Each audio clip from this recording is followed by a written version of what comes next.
So my kids go to the Blythe Academy, which was the Qatar Canadian school.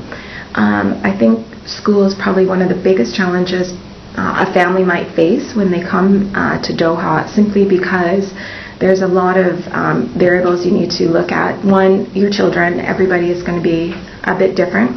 There's a lot of different school systems and programs. So there's a Spanish school, Finnish school, German, American system. There is IB programs. There's British systems. And of course then there's a Canadian school.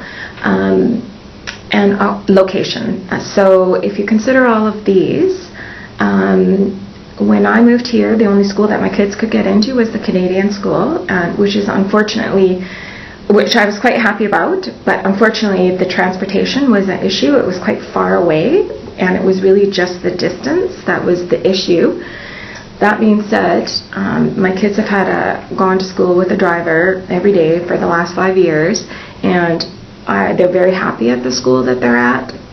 Other parents have moved to Y Village and found spaces for their kids in schools that are closer to Y Village or to our compound, simply because that was what worked for them, and that's fine.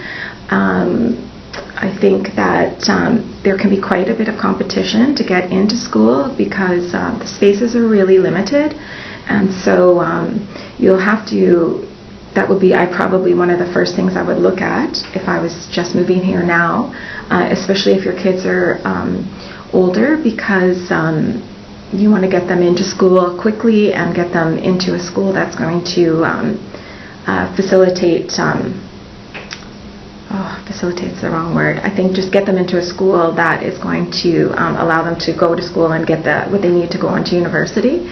I think if your kids are a little younger, you have a little more flexibility, because if you're in a British system for the first 2 or 3 years, it doesn't really direct their path, so to speak. And from what I mean from that is that my kids will turn 18 at their last year of high school, so they'll turn 18 in grade 12. And if we were to send them to a British system now, we would have to pay for them to go to that last kind of A level, and that wouldn't really work out for us, because that's that's a whole year of university that they could go, and we could financially we would be paying the same, so we might as well just keep them where they are. And I think every school is going to have some problems. Schools are not perfect, and some of the same things that you run into, maybe the challenges you run into back home are the same here. Friends are people who come and go quite on a yearly basis, so the friends often have to change, and there's the sadness of your kids losing a best friend because they're moving. These things happen quite frequently, unfortunately, and I think that's it for schools.